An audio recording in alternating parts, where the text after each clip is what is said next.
This morning, we'll turn our attention to issues ahead of the 2019 elections. We start with the strong warning from the Green Beret. Now, ahead of the February 16 general election in the country, the Chief of Army Staff, Tukur has ordered the General Army, that is the General Officer Commander of the formation in the southeast area of responsibility, to immediately embark on a clampdown on the indigenous people of Biafra and their splinter groups in order to curb the activities of the outlawed indigenous people of Biafra and their splinter groups. It is gaining momentum and threatening to disrupt the 2019 elections. He made the call at a strategic meeting with field commanders in Abuja. Well, let's take a listen to this one. My guest will be here to give justice to this topic. I have directed the Nigerian Army Cyber Warfare Command to disrupt terrorist propaganda activities by embarking on robust counter-narratives to neutralize efforts aimed at misleading and misrepresenting the situation on the ground. Let me at this point state that we have information of subversive motives by some unpatriotic groups aided by foreign conspirators to scuttle the peaceful conduct of the 2019 general elections in some parts of the country. We hereby warn such detractors to immediately mend their ways. The Nigerian Army is working closely with the Nigerian police and other security agencies to ensure an enabling environment for the good citizens of our dear country to exercise their civic rights. In this regard, general officers commanding and field commanders at all levels are to deal decisively with any form of security breach. All Nigerian Army personnel must remain neutral, non-partisan, and transparent in all their actions.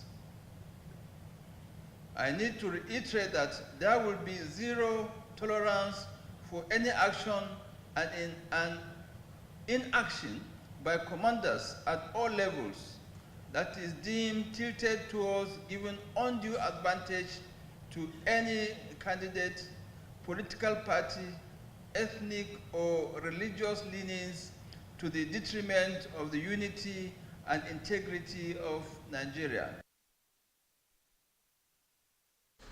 The Chief of Army Staff there, Tukur talking about the 2019 elections, as some indigenous people of Biafra are planning to disrupt the election.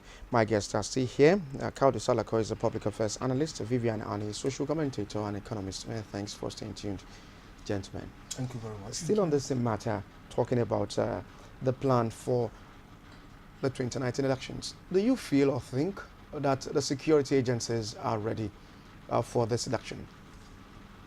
Do I think? Well, that is the purpose for which we have them. They are supposed to be ready. I am not a security personnel. I don't work in the security system.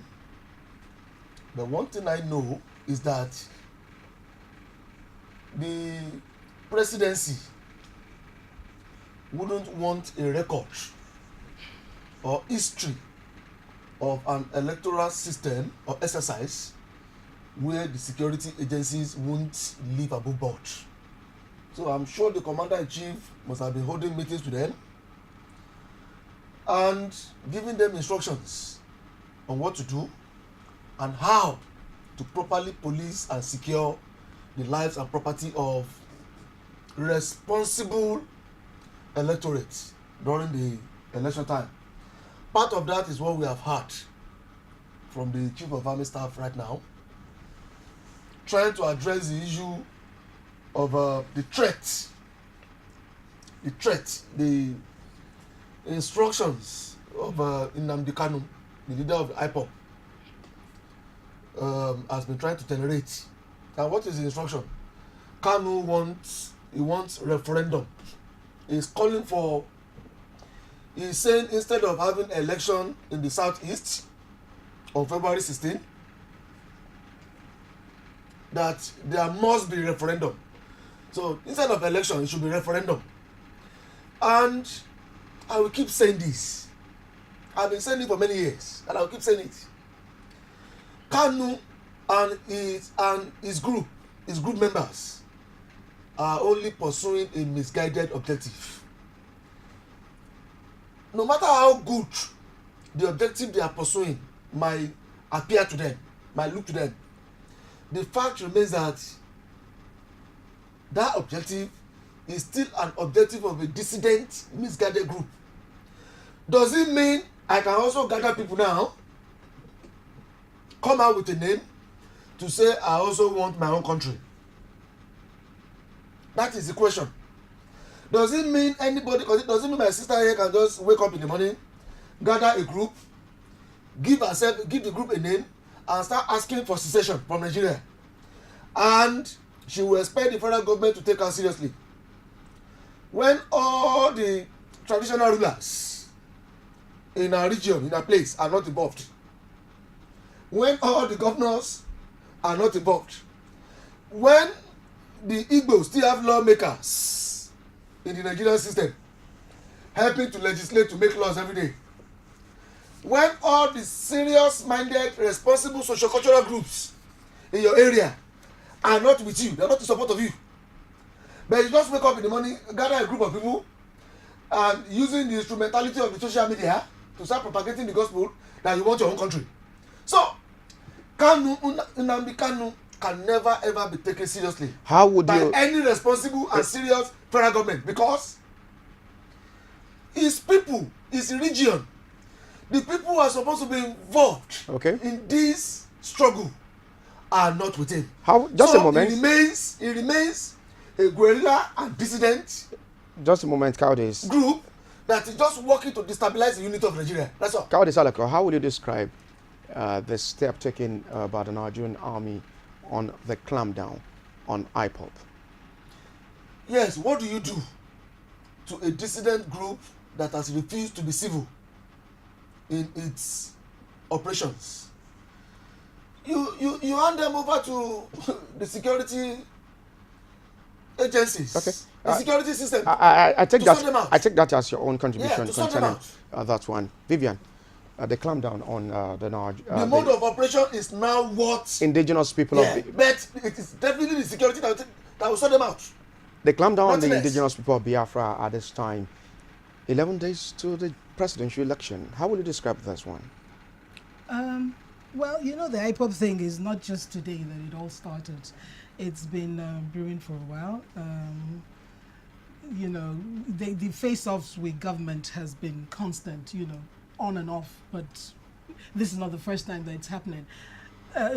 If you have a dissident group that from time to time issues have been flaring up, it's nothing abnormal that is going to flare up again just before an election. So these things do happen. So what lesson can we bring out of this one to other dissident groups in the country?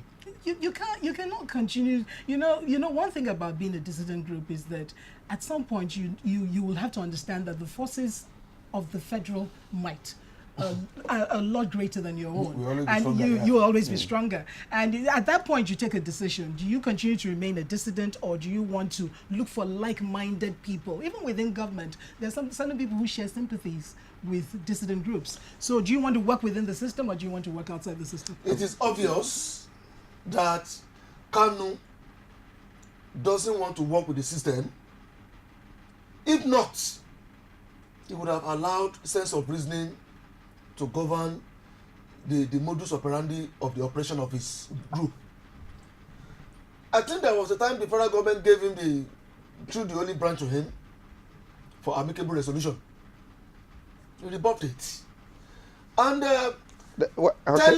telling your members not to go for election, to boycott elections, because you are asking for a referendum that your region is not asking for, that the collective agenda, decision of your region is against, is that you just want to continue to waste the lives of your members. If you recall, Kaudi, it's from the same Kanu that You had the issue of the Jubrin from Sudan came up from, and we're having some reports now about Atiku. From Cameroon. Yeah, very interesting. I think the guy is just a melodramatic, funny, You know the- funny kind of dissident leader. It just feels because Nigerians buy into anything. Nigerians accept anything. So you just wake up in the morning and say, what am I going to throw to do today? So how can we curb this issue of fake news ahead of this election? Is it fake? Well, I don't know. You can't call it fake if it is actually coming from Nnamdi Kanu. There's no fake. What we should ask him is. So are you saying it's true that Buhari is from Sudan? Do you also believe that Buhari is from Sudan? If Buhari is from An Sudan, article from Cameroon? If Buhari is from Sudan, who taught that Sudan how to be signing the signature of Buhari to run Nigeria? Because definitely the signature of the real Buhari can't be the signature of the fake Sudan. So who taught the fake Buhari how to sign the signature of the real Buhari? Let's listen from there. That is number one. We all know that Kanu just needs attention. He likes attention. Anytime he feels his popularity is waning or Nigerians are forgetting him, he goes to his radio. He enters his radio. He enters his radio studio, and he thinks of what to say And that does something. Nigerians can keep battling with again for some time before things become normal. Gentlemen. So you see, what I'm just saying is Okay. this. What I'm just saying is this.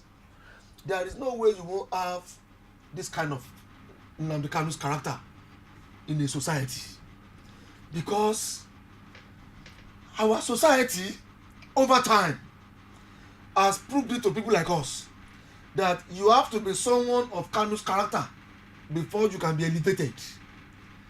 Somebody was like Kanu yesterday in Nigeria, in Yoruba land. Today is the Ààrẹ Ọ̀nà Kakanfò of the whole Yoruba land. So who is blaming Kanu? I'm not blaming Kanu, but the only thing I just find funny about Kanu is that this objective you are pursuing, even your people, it is not the collective agenda of your race. That would have made it easier for him if it were to be, okay, this is what the Igbo as a race in Nigeria wants. During Ojuku's time, it was the agenda of all the Igbo people to allow Ojukwu to lead what he led. But this time, it is just about Nnamdi Kanu and a group of Okay, gentlemen, we just have to turn our attention to other. socially crude boys To other matters. who just want And, relevance. They want prominence. Yeah, they want attention. Still on the 2019. They want socio-economic elevation. The way some people were elevated yesterday. Cowday, still on the 2019 election, Dxgh Chrisley and the lies against me. And now, a former presidential candidate of the Allied Congress Party of Nigeria explains that anti-people politics, which runs against our values, is a core reason for her withdrawal from the 2019 presidential election. Dxgh Chrisley was speaking during a press conference in Abuja, said the leadership of the party was desperate, and I'm going to underline that, desperate to extract money from her and her foreign contacts. Well, let's take a listen to what is coming from Dxgh Chrisley talking about issues ahead of this election. And lies that have been spread. I am sure that you have followed the allegations since my announcement of withdrawal from the presidential race. My motives have been questioned, with various versions of falsehood being spread. I want you all, my fellow Nigerians, to know that these allegations are alien to my character and my pedigree. The lies that were perpetrated were deliberately meant to be hostile attack on my stance against bad politics and governance. I then go through the pain of a tough presidential campaign in order to negotiate a role that I occupied 12 years ago. I mean, how does it even make sense that I, who have rejected the call to come back to government and be a minister, would be running for presidency in order to become a minister?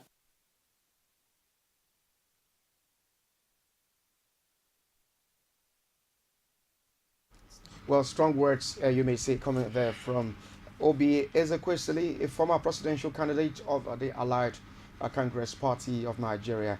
Well, let me start with you, Vivian Ani.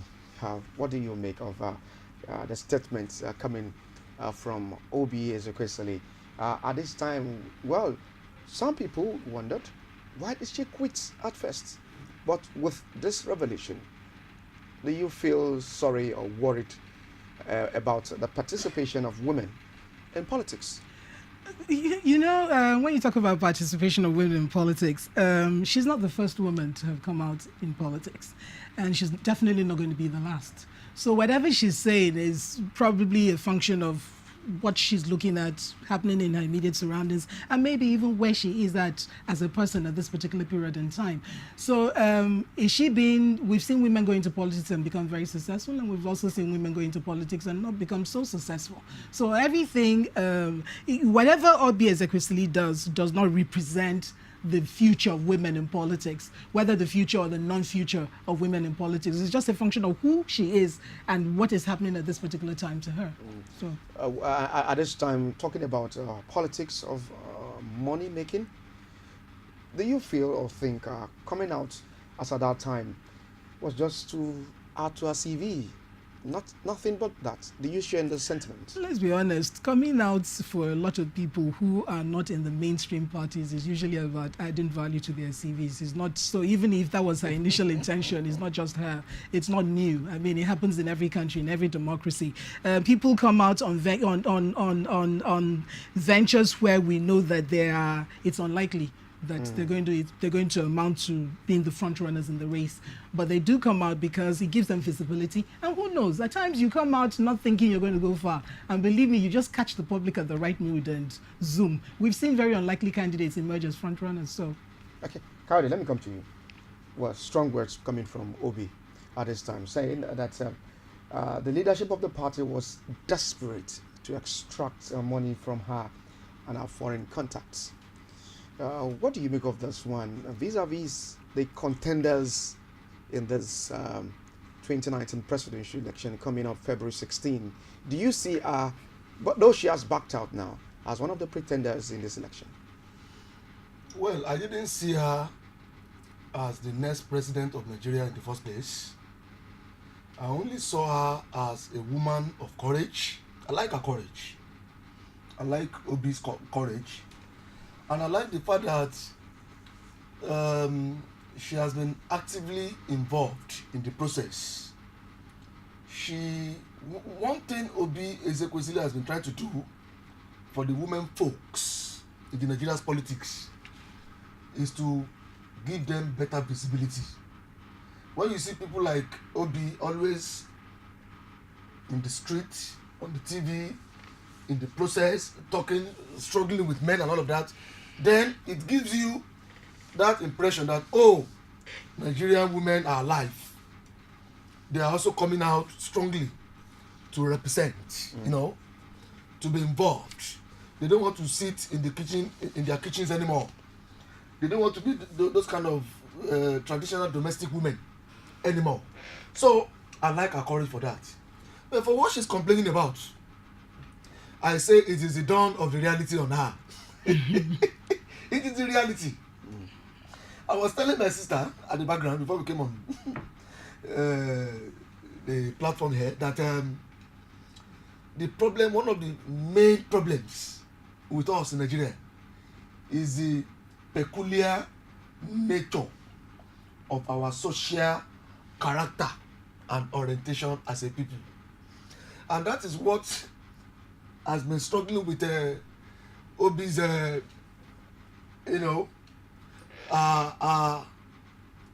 nature, what she believes in, our principles, our person in that party. It is very easy for people to say, oh, PDP is a bad party, it has rogues. PDP is a party of thieves, people who buy votes. APC is a party of rogue.